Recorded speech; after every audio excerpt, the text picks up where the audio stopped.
Fala turma, tudo bem? Eu sou Alan Almeida, sou gestor de marketing aqui da Best. A gente está num cenário diferente, né? Com um modelo diferente. Isso porque a gente está começando uma série nova aqui no nosso canal, né? Uma série de entrevistas sobre o produto. E hoje a gente está aqui com o Gaspar, né? O nosso CEO que você já conhece. Tipicamente apresenta os vídeos. E hoje a gente está aqui para falar sobre o produto de uma forma mais profunda, né? Um vídeo mais completo, passando ali por toda a história da Best, por toda a história do produto em si. Tudo isso com o intuito de trazer para vocês algo melhor para o mercado, né? Entender como esse produto funciona é essencial para a gente conseguir compreender quem de fato precisa dele, né? Então eu acho que é muito importante, por isso que a gente está trazendo essa série para vocês, né? Então assim, como tradicionalmente o Gaspar já fala, eu peço que vocês se inscrevam no canal, né? Deixe o seu like, ative o sininho, porque pra gente é importante e pra vocês ainda mais, para entender não só o mercado financeiro como um todo, mas também entender como é que funciona o Home Equity, como ele pode ajudar vocês de fato, né? Então vamos começar aí com o nosso convidado.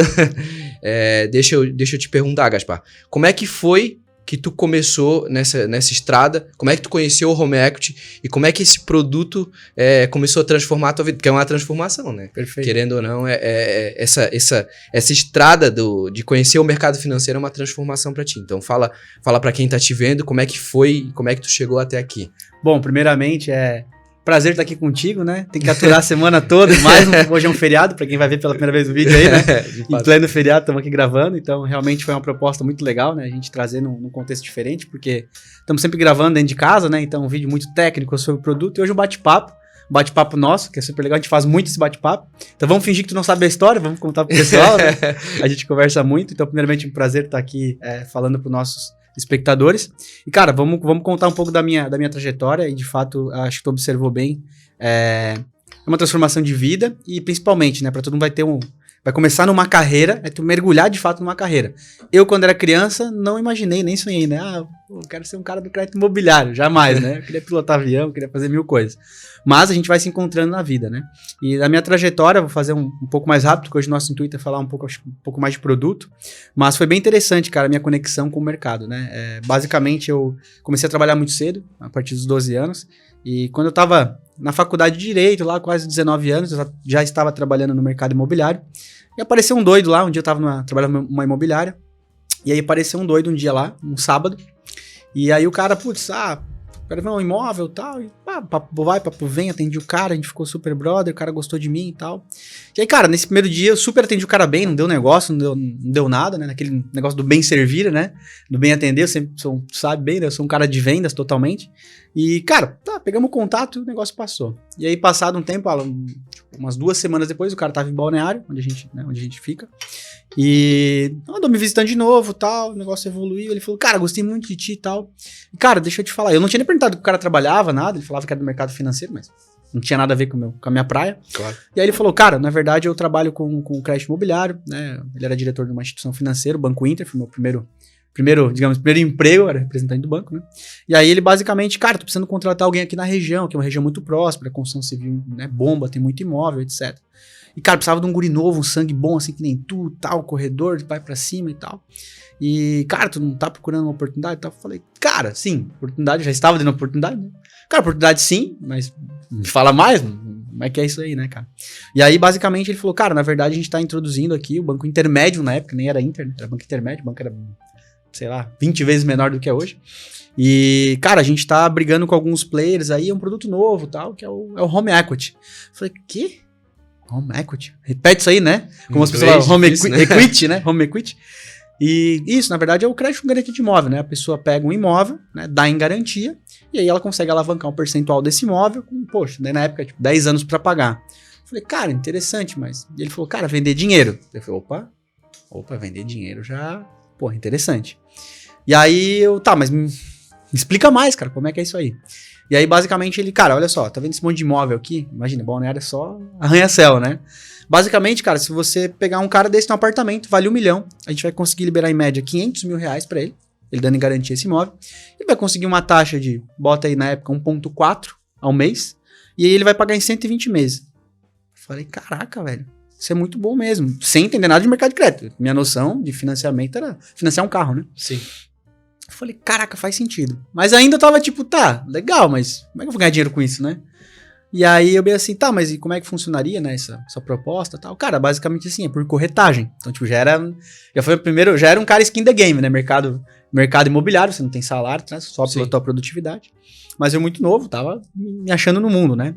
E aí, cara, basicamente ele falou, cara, é uma corretagem, ou seja, em cima desse percentual, você vai ganhar, né, em cima do valor de crédito, você vai ganhar um percentual. Cara, eu fiz uma conta, tipo, na época, sei lá, 2%, falei, tá, então se eu arrumar um cara desse, uma operação, eu posso ganhar uns 10 mil reais? Aí ele falou, cara, é isso mesmo, mas acho que dá pra você vender muito mais. Dá pra vender 2, 3 milhões. Eu falei, opa, tem um business aqui, né? E aí, Alan, basicamente foi quando eu mergulhei de cabeça, né? E aí, cara, tô dentro, vamos pra cima, tá? No mesmo dia a gente fechou. E aí, cara, de lá pra frente, obviamente, o mercado financeiro, como qualquer outro mercado, mas acho que talvez mais que alguns outros, é muito estudo, né? Então eu tive que aprofundar. Fui lá em BH, na época, a sede do banco fica lá. Fiquei uma semanada lá aprendendo, como é que era a infraestrutura interna do banco, quais certificações eu precisaria ter, enfim. E aí começou a jornada do herói ali, né? Que foi basicamente tomar porrada, porque no dia pra noite no papel eu fiquei rico, mas na verdade não tinha nada a ver com isso, né? Ia ter que ralar muito, né, cara? E aí basicamente foi a minha conexão, na verdade, com o produto. E basicamente, um detalhe bem importante, o que me brilhou uma luz, na verdade, muito rápido, quando eu me aprofundei, porque eu fui pra casa, primeira coisa, fui dar um Google, né? Foi vendo que, cara, é hipoteca americana, né? Basicamente, é o que a gente se viu, a gente se criou vendo nos filmes, a gente fala nos nossos vídeos, né? A gente se criou vendo, basicamente o seguinte, cara, todos os mercados, principalmente países desenvolvidos, o crédito imobiliário representa uma fatia muito grande do PIB. Foi o primeiro dado que eu consegui ver na internet. Cara, quando eu olhei lá, falei, pô, Estados Unidos, 70% do PIB é a hipoteca, é o crédito imobiliário. No Brasil, na época, tô falando isso, quase 8 anos atrás, a gente tava em 2% do PIB. Só que, cara, o Brasil é quase o tamanho do continente, né? E basicamente é muita oportunidade, né? Eu falei, cara, tem um business aí. Então isso me encheu muitos olhos. E aí, cara, eu mergulhei, tirei certificação para conseguir esse contrato com o banco, porque na verdade eu era um contratado, mas era um representante, né? Não era um CLT do banco. E aí, basicamente, cara, fechei a parceria com o banco. E foi minha primeira, entrei de cabeça. Tô no mercado financeiro e vamos pra cima. E aí, cara, foi quando nasceu, na verdade não era Best, na época era M2 lá, antigamente. E aí, cara, foi abrir mercado, né? Visitar imobiliária, construtora, desenvolver um trabalho regional de campo. O famoso, para quem é vendedor aqui, vai estar vendo, sabe? Ó, o PAP, porta a porta, né? E, cara, o trabalho deu muito certo. De cara, assim, ele deu bons resultados. E tanto que o negócio escalou, vou abreviar aqui a história, mas, na verdade, no modelo, obviamente, offline, até porque na época nós não falávamos ainda em startup, fintech, estava no começo da onda, né? A gente falar em startups, era um mundo distante, né? 2011 ninguém falava disso, 2012, né? Eu obviamente não tô tanto tempo assim, né? Mas quando tava lá 2014, 2015, quando eu tava entrando nesse mercado, cara, também era algo, não era o hype do momento, não era que nem hoje, né? A própria internet tava escalando, né, nessa época. Exatamente, não era pop, né? Não era pop, não nada. E aí, cara, dentro do modelo offline, fiquei quase 4 anos representando o banco.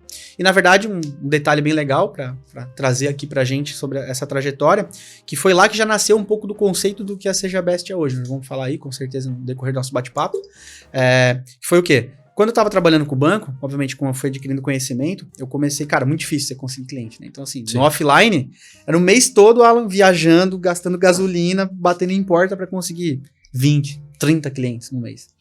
E aí, cara, basicamente eu conseguia, me ferrava todo pra conseguir, né, um cliente, aí chegava na hora, putz, o diretor do banco não gostou da garantia. Ah, essa região não tem apetite. E eu entendendo como o negócio funcionava em relação a crédito, imóvel e tudo mais, eu falava, cara, mas, pô, meu dinheiro tá ficando na mesa. E aí foi quando eu tive um convite na época do Banco Itaú. E eu, na minha cabeça de ser exclusivo, eu achava que aquilo era o máximo. E eu tive uma aula, inclusive, do superintendente do Banco Itaú. Foi o cara que me convenceu. Cara, não, você tendo o cliente na mão, interessante, né? Você tem que ter vários bancos. E aí foi quando nasceu esse conceito multibancos. Então, cara, aí depois disso veio vários bancos. Aí veio o Banco Bar, a gente foi abrindo, né? Uma série de 10 instituições financeiras. E abreviando a história, então a gente tá falando de quase 4 anos no modelo offline. Mas aí nasceu uma empresa, ali nasceu um negócio, né? Na época chegamos a ter, 8 pessoas trabalhando no time. Nesse modelo offline. E aí, obviamente, o modelo offline, como a gente sabe, ele não é escalável. Então eu me transformei num baita profissional, tirei certificações, mergulhei de cabeça, como sempre faço. E, cara, o negócio tava indo bem, só que chegou naquele momento, tá, e aí? Por onde a gente vai agora, né, cara? Uhum. E aí foi quando teve a primeira pivotagem bacana da empresa pra gente transformar ela pro digital. E aí foi quando a gente pegou esse gancho, né, de cara, existe um mercado digital, aí sim, nós já estamos falando desse hype de mercado. Claro. Começou a aparecer algumas novas, né? Pô, startups, fintechs, né? Essa parte de marketing digital, né? No momento era o captar cliente pela internet, tudo vai pra internet. Vai, né? Hoje quem não tá na internet tá fora, Tá né? morto. Tá morto. E aí, cara, foi quando eu era vizinho de um pessoal da IQI. Eu Quero Investir, que hoje é uma das maiores. O Juliano lá, pessoal. Exatamente. Um abraço aí pra eles, que influenciaram bastante a trajetória. E aí meu antigo sócio, o Canova, que também trabalhava com eles, é um cara bastante dessa parte de digital.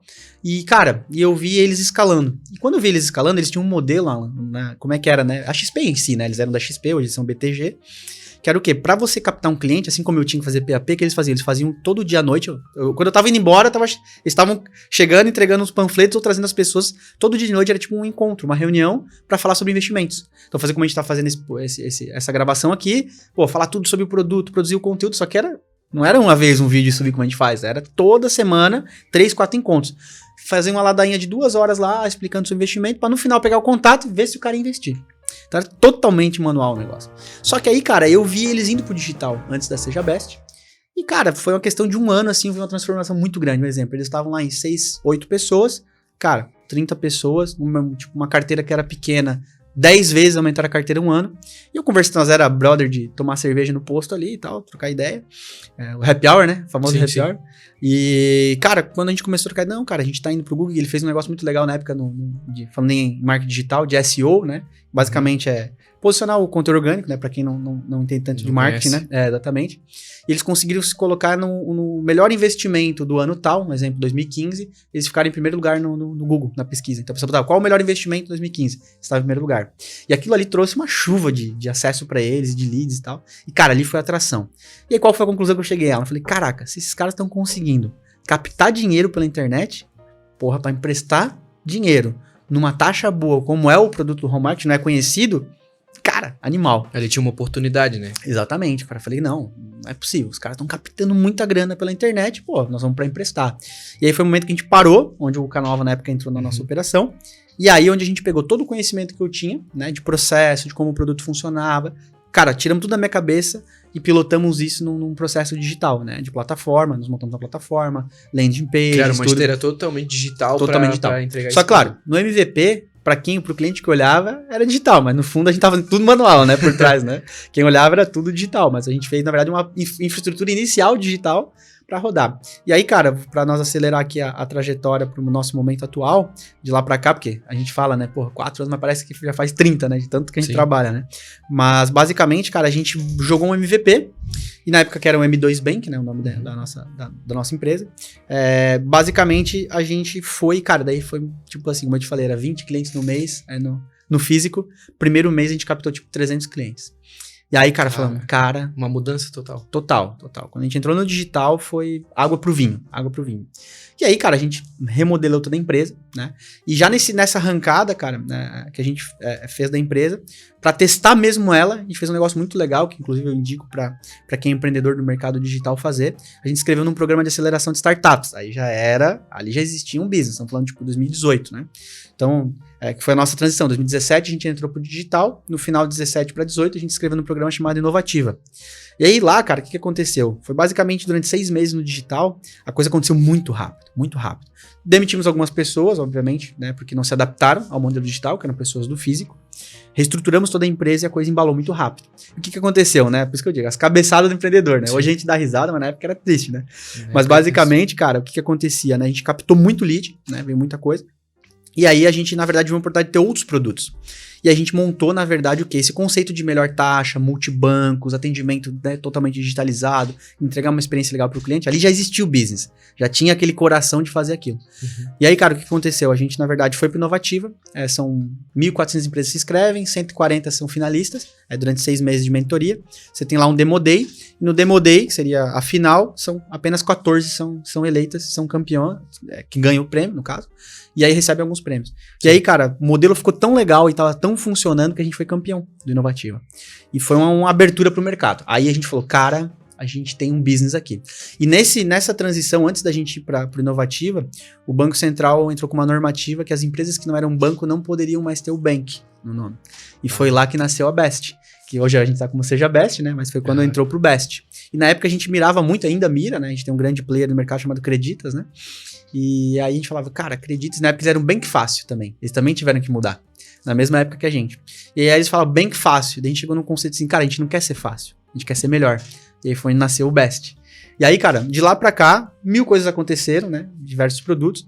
A gente pivotou, obviamente, a empresa para um modelo que a gente viu que não fazia sentido ter o varejo. E, cara, a gente sempre foi muito bom. A empresa nasceu do imobiliário e foi onde a gente fechou o foco imobiliário. E vem de lá para cá, escalando a nossa operação, né? Então, falando em números, pra gente ir para os próximos tópicos, né? A gente podia ficar só falando da trajetória, né? Só da empresa. Exatamente. Então, hoje, contigo também, né? É do time, né? A gente tá aí com 15 pessoas. E esse ano a gente deve fechar em $500 milhão, né? 500 milhões de créditos concedidos. Então, cara, a gente... como a gente tá aqui hoje gravando pro pessoal, né? A gente começou, tu veio com essa missão também, né, cara? De a gente levar muito conteúdo, que a gente viu essa oportunidade, que o mercado de investimento fez muito bem.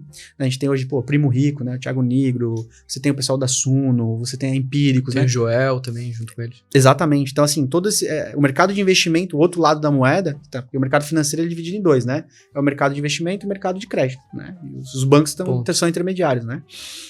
Esse mercado de investimento fez isso muito bem, né? De conteúdo. E justamente a gente tá aqui e é um momento que a gente vê com uma grande oportunidade para Seja Best, é justamente o quê? A gente produzir conteúdo pro mercado de crédito, né? Então a gente tá vendo essa oportunidade juntos, né? Estamos explorando isso. Então, cara, daqui pra frente a gente entende o quê? Que a gente tem aqui na mão uma oportunidade muito grande da gente ser o player mais relevante, produzindo conteúdo, educando esse mercado, porque o brasileiro é um consumidor que sofre muito, se endivida muito mal, é refém dos grandes bancos.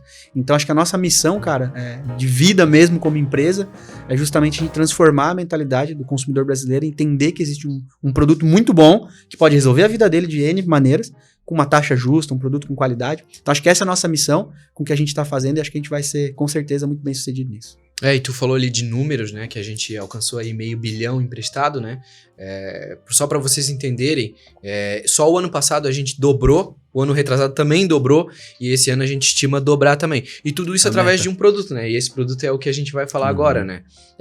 Pouca gente conhece ainda esse produto no Brasil, mas ele é bem famoso nos Estados Unidos, né, como o Gaspar citou no começo.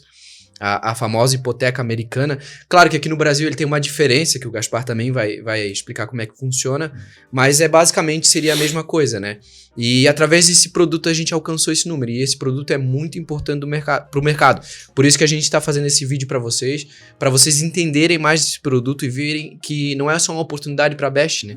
É uma oportunidade para quem quer empreender, para quem realmente precisa de capital. Esse produto ele é muito específico para esse tipo de pessoas, né? Então eu queria que tu falasse um pouquinho pra gente como é que funciona esse produto.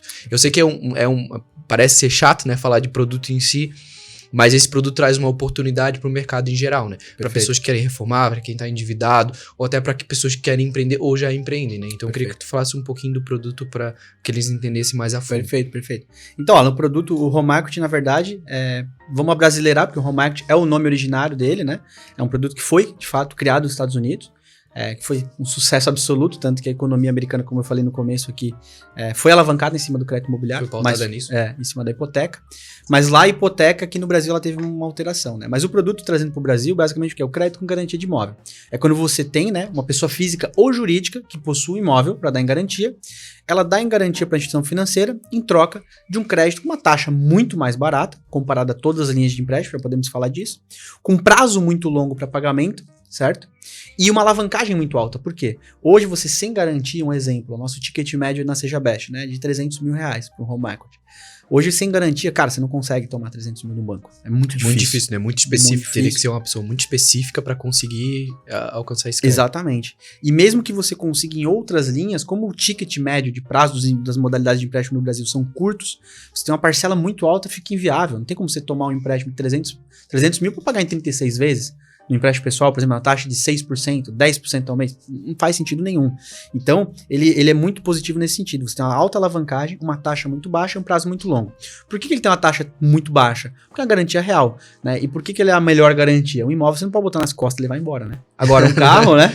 Cara some com o carro, né? Vende as peças, Brasil não é para amadores, né? Não é pra Mas mim. assim, você tem uma garantia muito sólida para a instituição financeira, então ela se sente muito segura. Né? Pô, tá ali, eu vou pegar o imóvel, a gente vai... Não é pegar o imóvel para mim, que assim, a gente tem um conceito muito errado de bancos, né? A gente vê o banco como um vilão, né? Sendo que, na verdade, que o Brasil, a gente é um país sofrido no sentido, o consumidor é sofrido porque a gente sempre foi refém de 5 grandes bancos. Diferente de outros países envolvidos, pô, Estados Unidos, você tem 200 opções de instituições financeiras para te atender, muito bem, por sinal, né? Agora no Brasil são 5 grandes, né? Então a gente teve, porque o banco nunca se preocupou em fazer um bom serviço, né? Por quê? Não tem concorrência, né? E aí, basicamente, a gente sempre sofreu por quê? Por que o banco ia te emprestar num home equity, uma taxa média hoje, vamos falar aí, de 1% ao mês, pra você pagar em 20 anos e te dar 300 mil reais, se ele podia pegar esses mesmos 300 mil reais e dividir, exatamente, e fatiar em pequenos empréstimos de 2, 3 mil Mais reais, seguros ainda, porque é um ganhando menor uma taxa. valor, né? ganhando uma taxa 10 vezes maior. Né? Basicamente é isso. Então isso atrasou muito, né? Mas uma outra situação que atrasou muito o desenvolvimento desse produto foi o que a gente falou, né? Lá nos Estados Unidos é hipoteca, porque lá a jurisprudência lá, né? O judiciário funciona, né? Se você precisar reclamar isso, o banco, né? A garantia, é muito mais simples. No Brasil, foi tentado instituir a hipoteca, ela não decolou por causa disso. Por quê? Quando o banco precisava retomar a garantia, ele tinha que entrar com uma ação para discutir um negócio jurídico, que era um empréstimo, e para retomar. Então era um processo que demorava 5, 6 anos de retomada e um custo totalmente inviável, né? Totalmente inviável. Então o banco não queria fazer, né? Não era negócio para ele fazer, né? E aí justamente onde, enxergando isso, chegou numa evolução da hipoteca, chamada alienação fiduciária, meados de 97, que foi a nova legislação que teve justamente que mudava um pouco da configuração jurídica. Então o imóvel continuava, uma espécie de hipoteca, em garantia, mas era uma propriedade meio que bipartida, na verdade, né? Você continua com a posse e tal, mas a propriedade indireta ficava para a instituição, até você terminar de pagar. Ou seja, não preciso discutir o negócio. Eu fico de proprietário até que você, no papel apenas, né? Até que você me pague. Então isso deu uma segurança muito grande para a instituição financeira e reduziu de 6 anos, que era a média no Brasil para executar uma garantia, trouxe para hoje numa média de 6 meses. Ou seja, então você diminuiu o custo, deu mais segurança e aí incentivou as instituições a crescerem, né? Mas basicamente falando do produto, né? Então hoje, como você perguntou ali para nós não fugir do contexto, ele atende as pessoas físicas e jurídicas que têm um imóvel e conseguem comprovar uma renda. Partindo disso, ela consegue ter acesso a esse produto. E de lá para cá, acho que um detalhe interessante, antes da gente falar de taxas e tudo mais, é o desenvolvimento do mercado, né? Que nem a Best surfou a onda dessa transição do mercado digital, né? Com a entrada das fintechs, das startups, que a gente é uma fintech de crédito imobiliário, foi aonde começaram a surgir também novos players entrantes, porque não precisa só ser banco para estar nesse mercado. Hoje, fundos de investimento aliados a uma financeira ou uma companhia hipotecária, uma instituição ligada ao Banco Central, pode montar um produto e atacar esse mercado. Então, cara, de lá para cá ele vem se desenvolvendo muito. Falando em números, né, um mercado que ele também cresceu aí, falando da época que eu entrei para hoje, praticamente ele aumentou quase 10 vezes também. E falando o crédito imobiliário, porque nós não vamos falar só de, né, vamos falar de home equity, mas o crédito imobiliário é o home equity e o financiamento, né? Sim, sim. É um mercado que hoje ele já fala em 12% do PIB, né? Para contra 2%. E na minha convicção, cara, hoje o home equity é um mercado de 15 bilhões. Alan, é um mercado de potencial aí de 500 bilhões, sim, meio trilhão ou até mais, né? Pelo tanto de imóvel que tem, mas precisa escalar mais. Acho que é onde a gente vai entrar bem aí ajudando o consumidor. E só fazendo uma ressalva ali no que tu falou, que o pessoal tem muito medo, né? Muito patrimonialista no sentido de ter medo de perder a garantia, né? Não é uma coisa que vai acontecer, né? O banco, ele nunca vai pro sentido de ter que tomar o que é seu. Ele sempre busca conversar e tentar negociar da melhor forma possível. Porque o banco, como toda empresa, quer ganhar dinheiro, né? Então a ideia dele não é ser aquele, como tu falou, mal, né? E tomar a tua garantia, por mais que seja em menos tempo hoje, né? As pessoas têm medo disso, né? Mas não é isso que o banco quer. Ele quer te dar o dinheiro, tu botar o teu imóvel em garantia, ter essa segurança. E caso, obviamente, a gente sabe que na vida nem tudo é perfeito, aconteça alguma coisa, o banco vai tentar de todas as formas, da melhor forma, negociar com essa pessoa para que ela não perca a garantia dela. Porque o banco não quer caso, o banco não quer ter que leiloar uma casa, né? Tem um ponto bem interessante que tocou, né? Que a gente atende todos os nossos clientes lá no São Digital, né? Então é tudo por atendimento. E, cara, todo mundo fala a mesma coisa, né? Pô, mas e aí, se eu não pagar, como é que vai ser? O banco vai tomar minha garantia? Ou até mesmo as pessoas confundem, né? Elas, só por ter o imóvel, o crédito tá todo torto, não consegue comprovar a capacidade de pagamento. Aí é negado, o crédito fica brabo. Pô, mas tô dando imóvel, acho que eu vou dar um imóvel e não vou pagar. E na verdade é justamente a visão. Na verdade, a garantia ela é um acessório, justamente para transformar esse produto viável. Mas o banco não tem interesse nenhum na garantia, porque senão ele virava uma imobiliária, né? Virava um fundo de investimento imobiliário. Não, né? O negócio do banco é justamente o quê? ter a garantia porque é um crédito de 20 anos. Você pode estar com crédito maravilhoso, mas, 20 anos muita coisa pode acontecer. Muito tempo. Então tá resguardando, né? Obviamente, é uma segurança para diminuir o risco. Mas o banco, cara, em nenhum momento quer, porque dá dor de cabeça. O banco não quer que você perca o imóvel, sai falando por aí que o banco é sacana, né? Ele não tem o que fazer com esse ativo, só vai gerar custo. Ou seja, é zero interesse, tanto que o banco não fica com o imóvel. Qual que é a última linha disso, né? De um problema. Não teve jeito, como você falou, o banco vai querer negociar, vai fazer de tudo, vai pegar o que tá atrasado, jogar de volta, o banco não quer o imóvel. Mas se tiver que ir pra um caminho, tem gente que abandona, não paga, sim, o banco não pode perder também. De cabeça isso. O banco quer ganhar os juros, né? Mas se tiver que ir por exemplo, fazer um leilão do imóvel, justamente para resolver o problema. E muitas vezes o leilão ele é feito maior do que o valor do crédito, a pessoa ainda pega o troco. Então o banco ele só quer resolver o crédito. Então acho que um ponto que tocou é o medo das pessoas, mas não é a visão correta, né? Porque o banco quer ganhar os juros, né? E tu falou também uma coisa que eu achei bem interessante, tu falou que realmente a gente fala sobre o mercado de crédito em geral, né? Não só o home equity. Tu falou sobre uma coisa muito interessante que é o financiamento. E eu vejo, eu que tô lá no canal, o pessoal não sabe, mas eu que tô lá respondendo vocês no canal, a gente vê que tem muitas pessoas que têm dúvidas sobre financiamento e o home equity, né? Que seria o empréstimo garantido de imóvel. Elas acham que é o mesmo produto, ou às vezes elas pensam que o home equity tem que ter a mesma taxa que o financiamento. Qual que é a diferença desses dois produtos? Só para o pessoal ter uma ideia. Perfeito. Separar. Legal. Cara, na verdade são dois produtos bem distintos. Embora eles são bem semelhantes em você fazer o processo, né? A contratação é bem semelhante. Eles são para dois objetivos totalmente distintos, né? Então vamos lá. O financiamento, né? Para aquisição é para uma compra e venda. Tem que ter um comprador, que sou eu que vou pegar o empréstimo, e um vendedor. Ele se assemelha muito, o melhor exemplo, sempre a gente trazer, é o financiamento do carro. Eu não tenho carro, o banco vai me emprestar o dinheiro para me comprar o carro. O vendedor recebe o dinheiro à vista, eu fico com o bem e fico devendo, ele fica alienado para a instituição financeira, né? Sim. Então o financiamento é da mesma maneira. Só que o que acontece com o financiamento? O financiamento imobiliário no Brasil, ele tem características de uma legislação específica para isso. E por quê? Porque, na verdade, a maior parte desse mercado, que é um mercado, a gente está falando de quase 200 milhões ano, ele, na verdade, a maior parte desse tipo de financiamento, a origem do dinheiro é do próprio governo, que é o FGTS, a caderneta de poupança. Então, ele é um dinheiro muito mais barato, porque tem o subsídio, e a legislação permite que o banco empreste com 80% a 90% do valor do bem, 30 anos para pagar. Então ele é um produto que ele foi desenhado para ajudar o brasileiro a conquistar a primeira moradia e não tão distante de fazer um produto tão a longo prazo, para a instituição financeira também não dizer, putz, não é vantajoso para mim. Sim. Ela usa o dinheiro do governo e ganha um spread. Então ela vai pegar um dinheiro com custo obviamente mais barato, empresta um pouquinho mais caro, a diferença de tudo isso que é o spread é o ganho dele, né? Então ele é um produto feito para quem precisa comprar um imóvel. Já o home equity, agora vamos dividir os mundos, né? É totalmente diferente. É para quem já tem o imóvel. Já muda tudo. Ó. Não tô sem o imóvel, vou comprar o imóvel. Sim. Porque, até inclusive a visão do banco, um detalhe interessante para as pessoas entenderem. No financiamento, qual que é a visão do banco? Você não tem o bem, tá? Você está comprando o bem, você não vai pegar R$1. Só vai ficar com a dívida e com o bem. Ou seja, não entra dinheiro na tua mão. Então, isso é uma visão. Então, o banco, inclusive, falando de crédito, as pessoas confundem muito, é justamente isso, né? O critério para aprovar um financiamento, ele é muito mais rigoroso do que um crédito com garantia de imóvel. Por quê? Vamos agora a diferença. O crédito com garantia de imóvel, você já tem um bem. Então, a instituição já entende o quê? Você já tem um patrimônio. Sim. E o dinheiro, que é a alavancagem desse produto, você usa como você bem entender. Então, é totalmente diferente. Você não está só ficando com a dívida. Você está pegando esse dinheiro e você vai poder utilizar ele. Como, por exemplo... Muitas pessoas, tu sabe, tu acompanha lá, né? Pegam para trocar de dívida. Ou seja, a pessoa está endividada, está com um custo muito alto de parcela, e justamente por ela pegar, o banco entende, não, ela vai pegar o dinheiro, ela pode quitar todas essas dívidas. Ela vai quitar essas dívidas, ela vai sair das dívidas e vai ficar com uma parcela confortável. Até para isso serve, né? E então a diferença do produto é por quê? E a origem do dinheiro, né? Do home equity, do crédito com garantia, vem do mercado de capitais, ou seja, fundos de investimento, né? Ou seja, claro, não é do governo o dinheiro. Então, não é a mesma origem, já tem uma diferença no produto. Exatamente. Então ele vai ter um custo um pouco mais elevado por causa da origem desse dinheiro, tá? E você vai utilizar. Então ele entra numa categoria de empréstimo e não de linha de financiamento. Então ele não tem os mesmos benefícios a título para a instituição financeira que teria no financiamento, e aqui você usa o dinheiro. E a legislação é um pouco diferente. Para evitar um superendividamento, como as taxas são maiores e o prazo não dá para ir tão longo, o Banco Central limita esse produto em até 60%.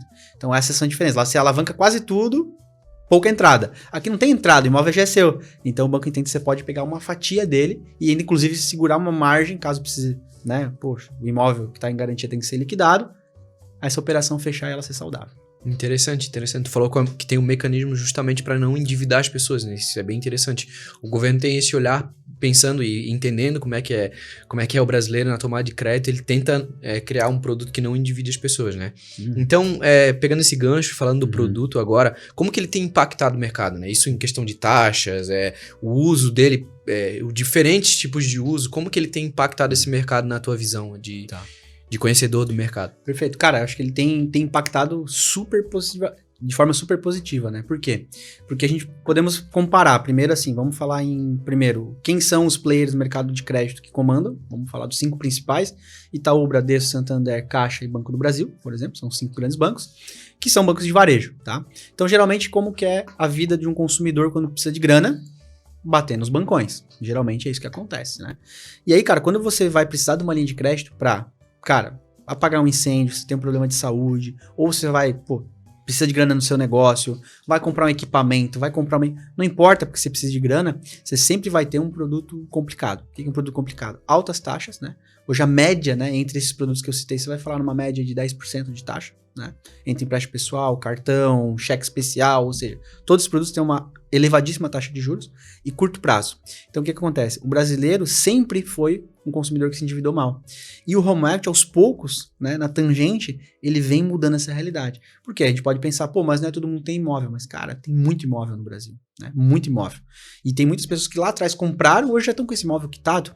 E até porque o produto não precisa só estar quitado. Às vezes a pessoa não sabe, ela está no finalzinho do financiamento dela, pode nascer aí uma oportunidade, né? Então, cara, o impacto do Home Equity, ele vem sendo gigantesco, porque tanto que ele vem dobrando ano a ano, né? Dobrando.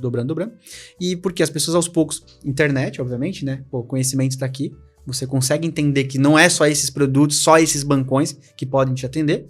Então, aos poucos, cara, cansado de levar porrada e ficar endividado, bola de neve, não sair das dívidas, entendendo que existe uma modalidade muito mais barata, a longo prazo, um crédito saudável, obviamente o impacto é muito positivo, né? Então, acho que cada vez mais as pessoas estão tendo conhecimento do produto e vendo o quanto que ele pode ser positivo e impactar. Então, impacto, cara, super positivo. E uma comparação, por exemplo, né? Vamos fazer uma comparação para as pessoas entenderem. O segundo produto mais usado, falando em categoria de comparação, seria o empréstimo consignado, né? Compara para eles entenderem os juros do empréstimo consignado, claro, médio, né? Muda de banco para banco, mas compara os juros do empréstimo anual e os juros do Home Equity anual para as pessoas entenderem a diferença do nível, né? Perfeito. Bom, primeiro dizendo o seguinte, o consignado, por si só, ele não é um produto ruim. Tá? Entre as modalidades, ele seria também um dos mais baratos acompanhados do Home Equity. Mas por quê? Tem uma garantia, que é o desconto na folha, né? Ou seja, na verdade, para quem serve o consignado, servidor público, obviamente, né? Esse é o top mais, né? Ou o pensionista, né? Ou o aposentado pelo INSS, ou seja, você tem uma garantia, geralmente a pessoa recebe do governo. Então, sim. Né? Por mais que a gente sabe que acontece na adimplência, né? Como o Rio de Janeiro recentemente andou atrasando aí salários, Rio Grande do Sul, postergando pagamento, enfim. Sim. Mas é uma garantia. Eu tô dando uma garantia que ele desconte. Não vou pegar o dinheiro, vou consumir, não vou pagar o banco. Então, assim, ele já pensando numa linha, ele poderia se comparar, porque ele também tem uma garantia. Mas tem aquele problema do tempo, né? Por exemplo, né? Que não é a mesma coisa. Não são dois problemas. Ele tem o problema do tempo, né? Então, vamos lá. Hoje, o consignado, você tem um prazo máximo de 96 meses, né? 92 meses, perdão. Então, você tem um prazo já que é um pouco menos da metade do que você consegue no Home Equity. Então, o que significa isso? Parcela mais alta. E também a questão do montante. Por quê? Porque ele também, você não pode contratar, isso é uma questão de Banco Central, mais que 30% do seu ganho, né? Não pode comprometer. Então, como você tem um curto prazo e você não pode comprometer 30%, no consignado você não vai também ter um espaço, muitas vezes, para conseguir um montante tão alto. E mais um agravante. No consignado, se lá em casa eu tenho a renda, você é meu irmão, por exemplo, né? A gente quer somar as rendas para empreender. Sim. Eu sou um cara que tem um recebível ali de... Que pode ser consignado. Exatamente. Consignado. Então, fechou aqui, não podemos somar nossas rendas. Então, a gente está limitando isso. Agora, no Home Equity, você tem 20 anos para pagar, ou seja, você vai ter um espaço muito maior de tempo, consequentemente uma parcela muito menor que te capacita você tomar um empréstimo muito maior. Então, acho que as duas principais diferenças do consignado para o Home Equity, primeiro, taxa, né? As taxas até elas podem se acompanhar ali, mas em alguns casos depende muito do crédito. Por exemplo, um servidor público que já está muito endividado, né? Ele já vai ter uma margem pequena ali para contratar um novo empréstimo. Claro. Quanto mais endividado ele está, a taxa não fica tão atrativa. Tá? Sim. Então, assim, ele pode ter uma taxa maior. Mas vamos pensar que se as taxas fossem iguais, você vai ter a dificuldade de conseguir um grande montante de crédito, porque é só do que dá no seu salário, dentro de um prazo de 90 e poucos meses. Já no Home Equity você vai ter 20 anos para pagar e muitas vezes uma taxa até até menor do que seria no consignado. Então, acho que essa seria a grande diferença e por isso que o crédito imobiliário vem crescendo tanto, né? O home equity. E mais um porém, você pode compor renda, que é mais um detalhe. Então, se a minha renda não for suficiente, lá em casa eu e o Alan queremos somar as rendas. Pega o ganho do Alan, pega o ganho do Gaspar, a gente soma os nossos ganhos, a gente vai conseguir um montante muito maior ainda de crédito. E assim, hoje a gente está vivendo um momento no Brasil, né, principalmente, de inflação, né? Que as pessoas elas ficam com medo de tomar capital quando a gente vive esses tipos de momentos, né? Então, qual que seria a opção e também, obviamente, né, como que ela faria para tomar capital nesse momento em que o país vive? Porque, querendo ou não, tem pessoas que precisam, dependendo do momento que o país vive, elas precisam de capital, né? Como tu falou, o home equity seria o capital mais interessante, mas qual que seria o produto indicado, por exemplo, para esse momento? Perfeito. Cara, primeiro falando como tu falou, né, momento econômico, não importa se tá bom ou tá ruim, sempre vai ter necessidade de crédito. A gente costuma dizer, né, o mercado financeiro ele é um pouco resistente, né, no tempo e muitas vezes a crises por causa disso, né. Tá ruim, as pessoas precisam de crédito. Porque apertou, eu preciso de grana para continuar vivendo, sobrevivendo e pagando minhas contas ou as contas do meu negócio. E quando tá bom, como a gente teve mínimas históricas de Selic, né? 2 anos atrás, a mínima histórica. Quando tá muito bom, também é muita oportunidade. As pessoas também querem crédito e a coisa anda. Ou seja, estando ruim ou estando bom, existe. Qual vai ser a grande diferença? Quando tá ruim, você tem um crédito mais escasso. O risco aumenta muito de inadimplência, né? O custo do dinheiro fica mais alto. Ou seja, tem mais escassez, né? Ou um dinheiro muito caro, né?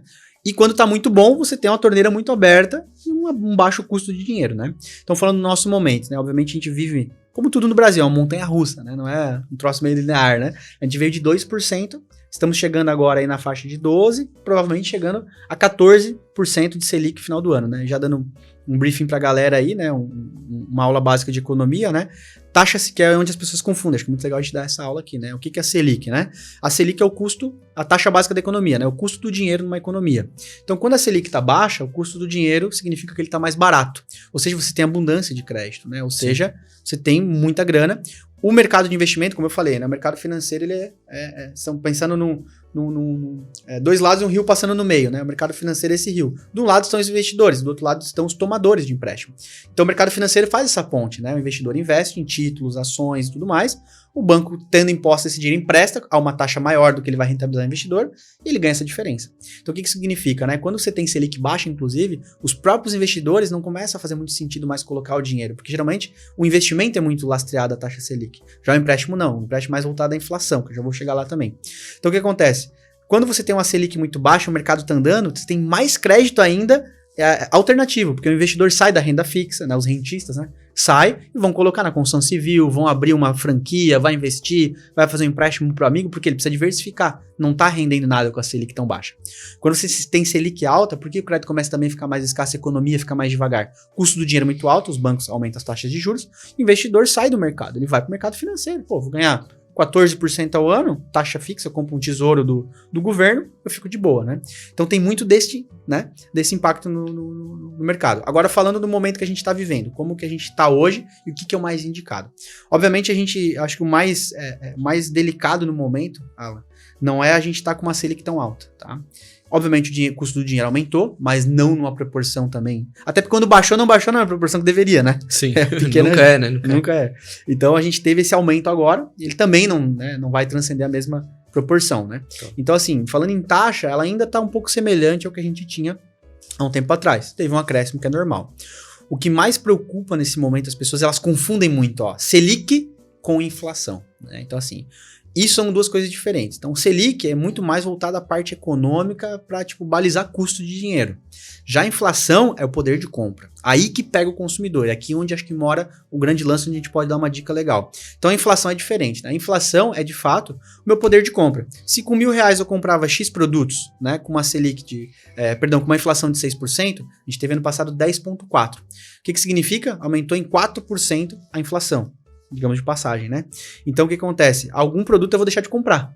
Com o meu ganho sendo igual, eu vou deixar de comprar alguma coisa. E a gente sente muito isso, né? Pô, é só olhar o quanto tá a carne, como é que tá os produtos no mercado, o próprio combustível. Só que as pessoas, tudo quase dobrou de preço, mas não é todo mundo dobrou o ganho. Sim. Então o que aconteceu? Ela deixou de comprar algum item no mercado, ela tá evitando sair de carro, então isso é inflação, tá? E aí, basicamente, no mercado de empréstimo, a maior parte dos produtos contratados são com a variação do IPCA, que é, obviamente, um balizador da inflação, né? Que é a inflação. Então, cara, o que eu diria para esse momento que a gente tá vivendo, né? Como uma boa opção. As pessoas fazerem, obviamente, conta, né? Não se deixar só levar na hora de avaliar um produto só pela taxa de juros, né? Não adianta só olhar a taxa, porque geralmente no mercado de crédito imobiliário você tem uma taxa mais algo, mais o indexador. E aí você vai ter essas opções com IPCA, que acaba sendo muito arriscado hoje, né? Ou você vai ter, por exemplo, uma modalidade onde a gente vende muito, né? Na Seja Best, hoje é a nossa líder de venda, e a gente indica muito esse produto, o produto taxa fixa. Então, olhando o nosso cenário que a gente está vivendo, o risco que se tem maior é o risco de inflação. Mais um ponto legal. As pessoas que contrataram, quando deu esse último aumento, nosso telefone tocou muito lá, né? Todo mundo ligando apavorado, contratou com o IPCA um tempo atrás. Selic aumentou, e aí vai mudar minha taxa? Bom, já dizendo para o espectador, galera, contratou, a taxa que você contratou vai ser a mesma. Daqui até o final do contrato. O que vai mudar é o indexador. E aí tu vê que as pessoas confundem. Muitas vezes, a Selic então é ruim para mim. Ela, na verdade, o governo tá aumentando, inclusive, a Selic para quê? Para frear a inflação. Sim. Né? Obviamente, lembra que eu falei, aumenta a Selic, tem menos dinheiro no mercado, o dinheiro fica mais caro. Aí equaliza. Desacelera. O problema da inflação. Exatamente. Você desacelera a economia. Quando você desacelera a economia, consequentemente, você vai baixar a inflação. Então, tu vê, as pessoas confundem. Então, quem já contratou, a Selic não vai mudar a tua taxa. Pelo contrário, ela pode ajudar a dar uma abafada na inflação com o IPCA, que pode estar deixando o teu produto caro. Então isso é muito interessante. Então falando pro nosso momento, qual que é o cuidado que eu acho que as pessoas têm que ter agora em tomar uma decisão? Cara, vai contratar? Se você puder contratar uma taxa fixa, contrate. Vai ser um pouquinho mais caro, porque é um produto menos volátil, né? Menos arriscado. Claro. Né? É mais previsível. Então, por ter uma segurança, é mais caro.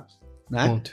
Então, assim, acho que o cuidado maior é esse. Então, se você tem uma decisão de pegar um produto pós-fixado, a gente vai ter eleição, um monte de coisa pela frente, não sabe como vai ser as coisas, vai para um cenário mais conservador, tenta ir para uma taxa fixa. E não olhar só a taxa como tu falou, né? Olhar quanto vai custar toda a operação, porque não tem só taxa na operação, né? Tem seguros, tem as outras taxas que são cobradas Tarifas. junto, cartório, etc. Então tudo isso tem que ser visto, não só a taxa e nem só o indexador, né? Perfeito. Acho que tem que analisar tudo. Perfeito. Eu lembro que teve um tempo atrás que entrou 2 histórias lá na empresa, né? Até a gente gravou propagandas sobre isso para mostrar para as pessoas o quanto é importante, o quanto esse produto impacta no mercado, né?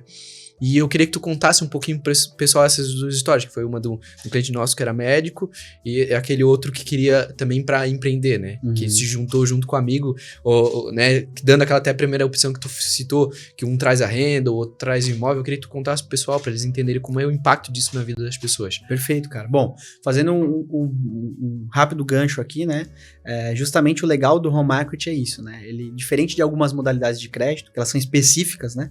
Você tem que ter um fim específico. O legal do home equity é isso, né? Você é uso livre. Ou seja, uma vez que você comprovou, né, a capacidade de pagamento, a sua garantia foi aceita pela instituição financeira, você, consequentemente, vai ter uma aprovação de crédito, usa como você quiser. Então, vai servir para vários tipos de pessoas. Vamos listar antes de eu contar a história. Geralmente, quem contrata esse produto, né? A pessoa endividada, né? Então, ou seja, o que é endividado? O cara tá lá, foi pegando aos poucos empréstimos, né? Você subiu de cargo na empresa, aumenta teu ganho, o banco começa, né? Aumenta o limite do cartão de crédito, te aumenta cheque especial, deixa um pré-aprovado para você lá de empréstimo pessoal, vai te dar uma linha para você trocar de carro, ou seja, vai te dando todas as cordas para você se enforcar muitas vezes, né? Esse é o intuito da instituição financeira. Então, a pessoa vai contratando, aí aconteceu qualquer coisa, né? Se é um vendedor, as vendas caiu, ou a pessoa pode perder um emprego, ou teve um corte, não importa, cara, tu acabou com a vida da pessoa, porque nós brasileiros não somos educados desde a infância sobre o tema educação financeira, né? A gente aprende na marra, se dando mal, e tem que estourar vários cartões na vida para tu entender que tem que usar o dinheiro que tu tem. Com sabedoria. Exatamente. Então, cara, aí a pessoa, quando ela se acorda, ela olha assim, cara, eu tô devendo 50 mil, e nessa média de taxa que eu falei desde o começo aqui no Brasil, que aí bota aí 10% no curto prazo, cara, não tá sobrando mais dinheiro. E ela se endividou de um jeito que às vezes ela não vê uma saída. E é onde próprio home equity vai ser porque você está esticando o prazo, 20 anos para pagar e baixando a taxa de juros. E mesmo ela estando endividada, nós mostrando que o objetivo é esse, pode quitar, por exemplo. Depois, você tem a pessoa que quer investir. Nenhum empréstimo vai ser mais barato que o home equity. Então, preciso de grana. Será que eu tenho que vender um bem meu perdendo dinheiro para capitalizar minha empresa? Ou será que, eu vou ter que trazer um sócio para me apurrinhar e às vezes, não tem nada a ver comigo só pelo dinheiro? Não, as pessoas começam a entender que o home equity é uma baita de uma oportunidade para você injetar dinheiro dentro de um negócio. Principalmente porque, tendo em vista o cenário, obviamente, de taxa, e tem um ponto legal aqui, eu escuto muito isso, né? A galera fala assim, mas essa taxa aí é muito alta, né? E tal. A gente sempre pergunta, é comparada ao quê? Porque, novamente, não tem um produto mais barato. Mas é que não dá. Eu falo, cara, se o teu negócio não comportar um custo financeiro de 1%, o problema não tá no empréstimo, né? Tá no negócio. Tá no teu negócio, tem que rever a conta do teu negócio, né? Você tem, cara, por exemplo, pessoas que pegam para um objetivo profissional. A gente teve, por exemplo, recentemente um advogado, um cliente de uma consultora nossa, que pegou um empréstimo e foi fazer um MBA em Londres, né? Custa lá, sei lá, R$200 mil pro cara fazer essa formação. Pegou a grana, um advogado, foi fazer um mestrado lá, tocou embora, né? Pessoas que vão fazer uma viagem ou vão pagar a faculdade de um filho, cara, reformar o seu imóvel. Objetivos são vários, né? Então, tendo em vista isso, é um produto que, cara, o que você quiser fazer, ele pode ser muito bem-vindo. Bom, contando essas duas histórias aí, né? A gente teve um caso muito legal de um médico e uma bancária, olha que interessante, né? A esposa dele bancária, e o médico ele tinha, bota aí na faixa de uns R$30 mil de renda, e ela com uma renda de 6 mil, então, alta renda comparado a um nível de per capita do Brasil, né? E aí o que aconteceu, Alan?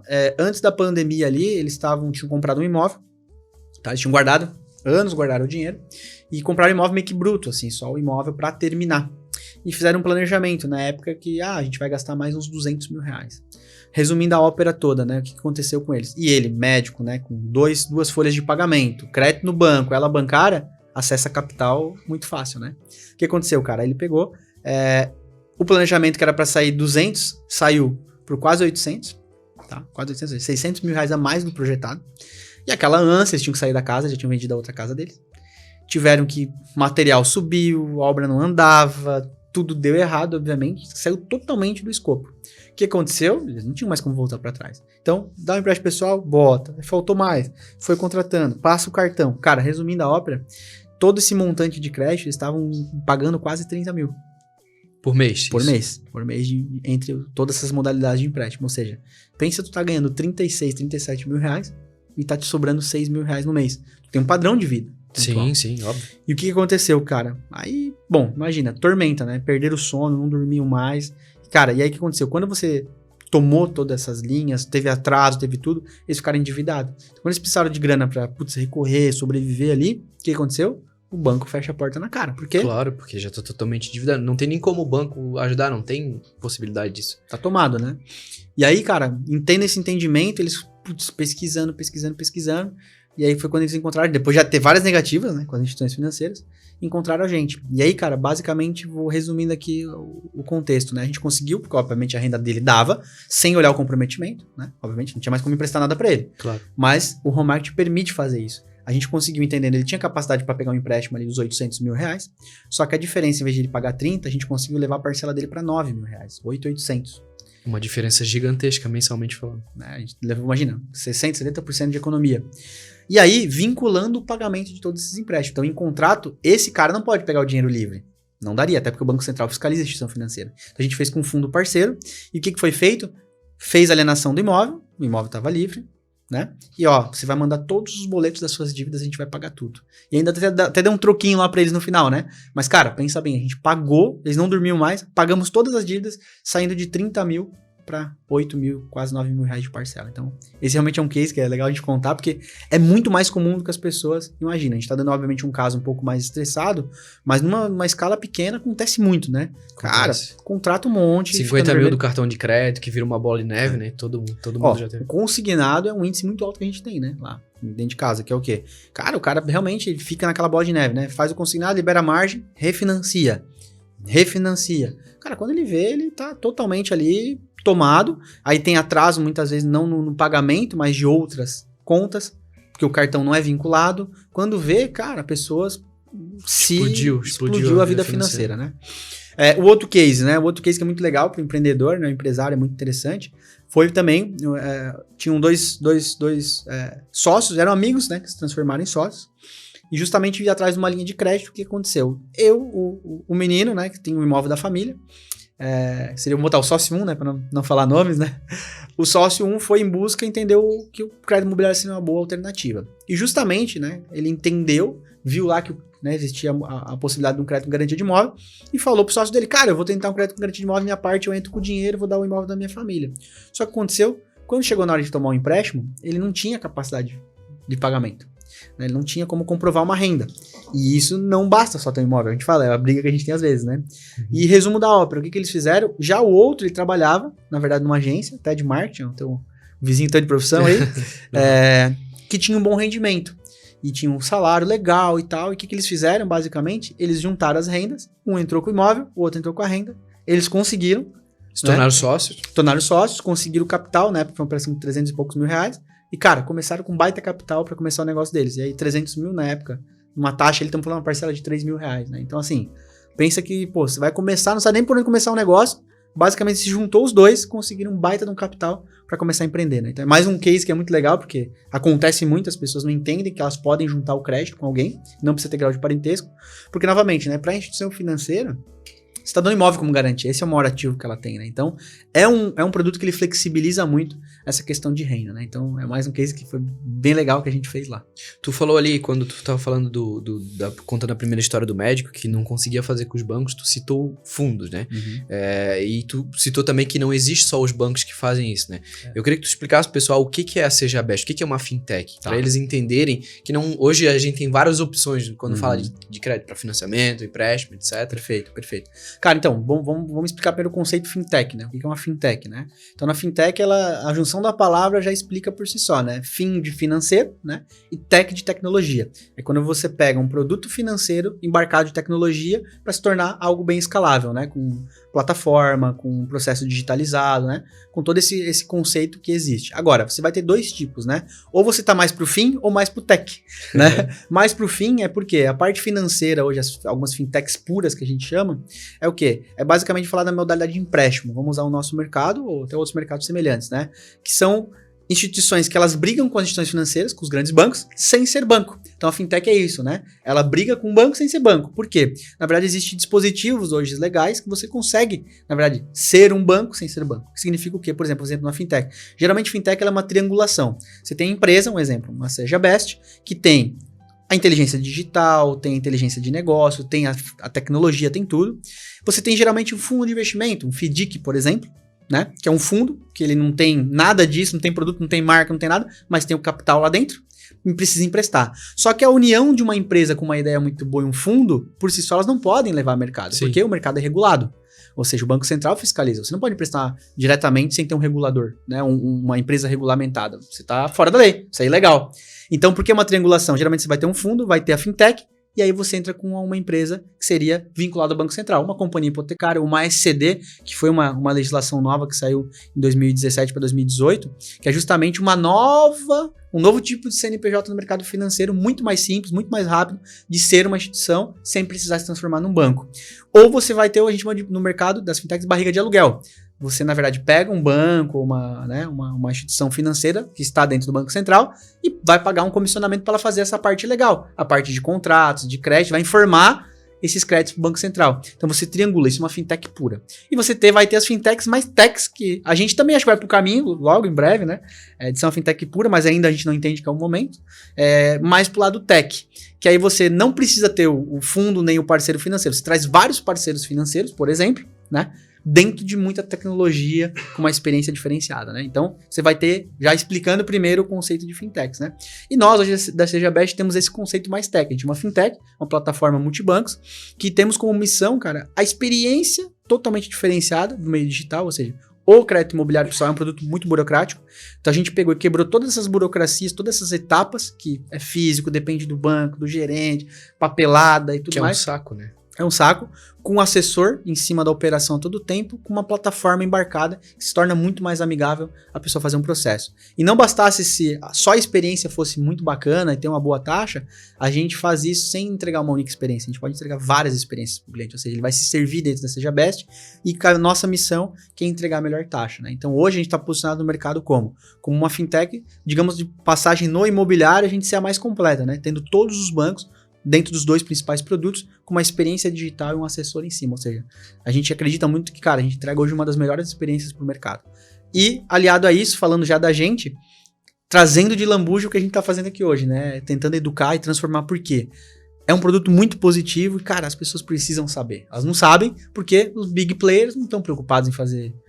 criar conteúdo, parar o tempo e educar esse mercado. É o que a gente está se predispondo a fazer aí, né? Isso é o interessante, né, dessas empresas de tecnologia, né, que elas buscam ajudar as pessoas, e para vocês entenderem, a gente não tá ganhando milhões aqui sentado, obviamente que isso tem um impacto na empresa, mas o nosso objetivo principal é ajudar o mercado, né, é não cair nesse erro de estar se endividando, como a gente falou na conversa, que citou vários exemplos de pessoas que se endividaram e tiveram esse problema. A gente não quer que seja isso, a gente quer que a pessoa tenha um crédito saudável para que mais na frente ela possa conseguir fazer outra coisa, se ela precisar de novo, ela faz de novo, aí ela paga de novo saudável, sem se endividar, né? Porque Perfeito. Esse é o grande problema, né? Então, e até pegando um gancho que tu falou, hoje a gente tem uma experiência para um bom produto. O banco, as pessoas podem não ter essa ideia, mas o banco, o produto em si do banco é muito bom, né? O dinheiro é muito bom. Só que eles têm uma experiência ruim de tu ter que ir lá na agência, tu ter que, enfim, enfrentar fila. Aí tem que falar, o gerente, e não é uma coisa, a gente não tava falando que o gerente é uma pessoa ruim, só que ele não tem tempo, ele tem várias coisas pra resolver no dia dele, ele não tem tempo. Não é especialista disso, né? Isso, ele não tá fazendo só aquele produto, ele faz vários produtos, e com isso ele não consegue dar a melhor experiência. Então a Best visa dar essa melhor experiência, né? Perfeito. Então, aqui, pra gente encerrar, eu queria que tu falasse para as pessoas que querem empreender, ou querem buscar crédito, como é que elas fazem, né? Como é que elas veem até a Best, falando desse negócio que tu falou da experiência, né? Como é que é a experiência que ela vai ter? Convidando elas para tá acompanhando mais a gente, tá dentro da empresa para entender isso aqui. Perfeito. Bom, primeiro para ajudar a gente, já vão lá no nosso canal, né? Já se inscreve, né? Quem já estiver vendo no YouTube, mas estiver vendo um corte numa rede social, já se inscreve. Acho que esse é o primeiro passo. Por quê? Porque acho que antes de você tomar uma decisão que envolve um bem seu, que envolve tudo, inclusive nela, fazendo um parênteses bem legal, tanto é importante que a gente tá fazendo esse trabalho de graça, de coração, que lá no nosso canal, né, ou quem tá vendo aqui no canal mesmo, a gente produz conteúdo não só pra gente, né? A gente fala de outros bancos que às vezes a gente nem atua. Com certeza. Ensinamos sobre um produto, a gente fala muito de financiamento, não é o nosso maior produto, mas a gente faz muito, inclusive com empresas parceiras, né? Então assim, cara, primeiro de tudo, educação é tudo. Então acho que esse é o primeiro passo, né? Então, tem muito conteúdo bom, não só nosso, né? Tem outros conteúdos por aí. Várias pessoas. Acho que primeiro de tudo, busque bastante informação para tomar uma boa decisão. Bom, depois falando de uma experiência, né?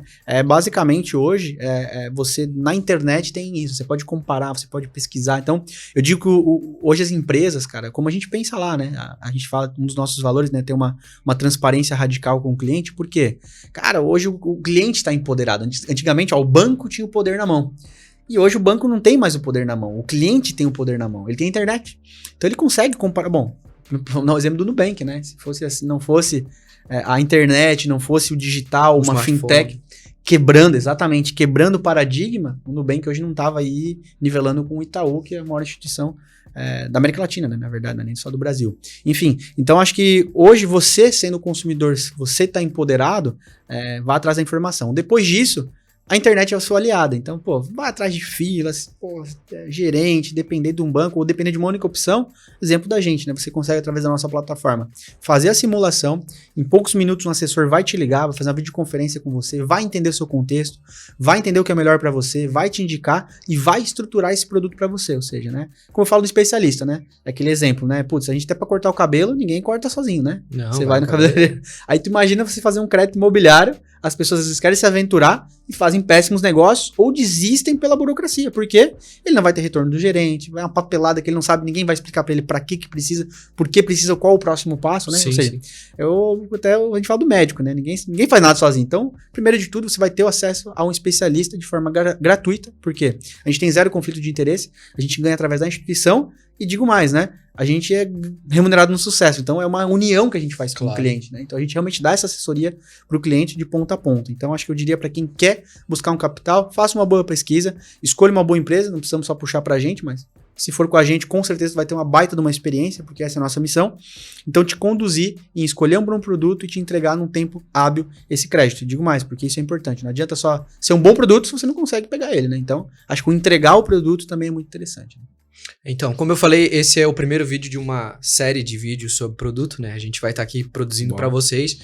Como o Gaspar falou, quem não é inscrito já se inscreva no canal para estar acompanhando a gente, né? Nas redes sociais, a gente está em quase todas as redes sociais, né? Então, para quem quiser e preferir outro modelo, a gente está em todo lugar. Se vocês quiserem, se inscrevam, sigam a gente lá, né? Boa. Eu acho que isso é importante, né? Então, eu acho que é isso, né? É isso. Bom, novamente, né? Agradecer você. Vou me agradecer também, nós estamos aqui num sábado de sol em Balneário Camboriú, tá? Feriado. Não, feriado, quinta-feira, feriado. Gravando esse conteúdo, podia estar tomando uma cerveja, né?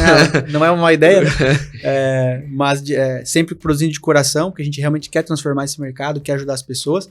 Então, o que eu peço para todo mundo, se inscreve aí, acompanha a gente, e quem souber, quem precisar, a gente vai estar sempre à disposição, portas abertas, e fique acompanhando, vai vir mais muito conteúdo bom aí para vocês.